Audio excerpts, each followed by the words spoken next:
Pembunuhan tersadis di dunia Part 1. Garavito adalah pembunuh tersadis seperti binatang buas.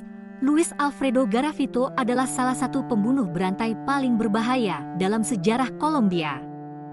Pada hari Kamis, 12 Oktober, sekitar pukul 1 siang, Impact mengkonfirmasi kematian Luis Alfredo Garavito, seorang pembunuh berantai dan predator seksual anak di bawah umur yang dikonfirmasi oleh pengacaranya, dikenal secara internasional atas pembunuhan lebih dari 130 anak di negara tersebut.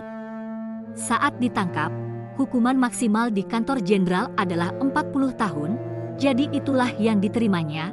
Garavito akan menyelesaikan hukuman 24 tahunnya pada tahun 2023 pada usia 82 tahun. Namun, sebelum dia bisa menjalani tahun-tahun yang ditentukan oleh keadilan, 2 penyakit kanker merenggut nyawanya.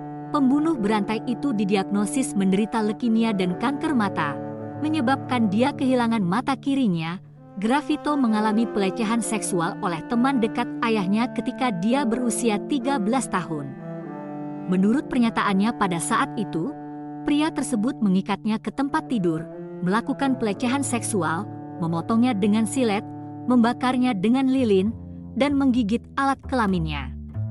Ayahku tidak tidur dengan ibuku, dia tidur denganku dan memandikanku. Ingatanku sangat kabur. Malam itu, dia sepertinya membelai dan menyentuh bagian pribadiku. Aku tidak pernah menyukai ayahku.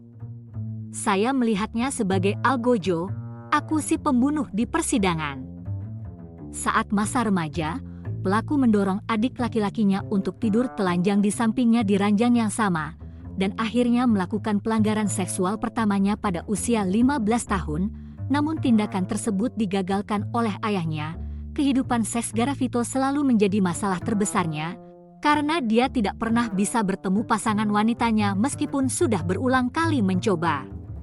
Selain itu, dia kecanduan alkohol, yang menyebabkan dia kurang bisa mengontrol tindakannya. Sebagai orang dewasa, setelah menderita 2 dugaan pelecehan seksual, Garavito memiliki kontrol impuls yang buruk, kurang perhatian dari keluarganya, mengembangkan gejala psikosis, paranoia, dan depresi, dan mulai melakukan pelecehan seksual dan paksa terhadap anak laki-laki dan perempuan.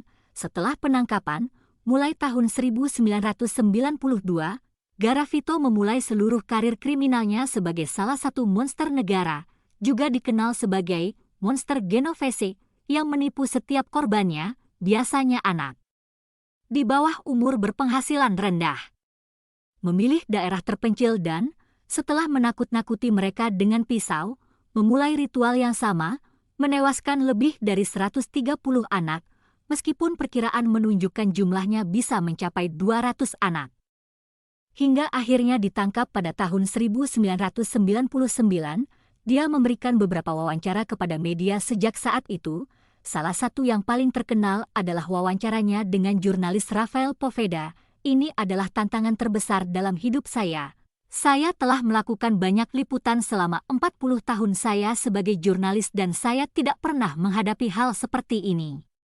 Wawancara pertama pada tahun 2001, saat anak saya berumur 10 tahun, seumuran dengan korban Garavito, kata jurnalis tersebut di W Radio. Menurut para ahli, dalam ritual kriminalnya niatnya adalah untuk menyakiti korbannya, karena dalam beberapa kasus ia menyiksa mereka hidup-hidup, yang menandakan bahwa sadisme akan menjadi bagian dari profilnya. Penyelidik mengatakan bahwa saat dia menganiaya setiap anak, dia menikam tubuh mereka dan akhirnya membuat sayatan dalam di perut mereka sehingga mereka akan mati kehabisan darah atau bahkan menggorok leher mereka. Hanya ada sedikit anak yang Garavito tinggalkan hidup atau berhasil lepas dari cengkeramannya.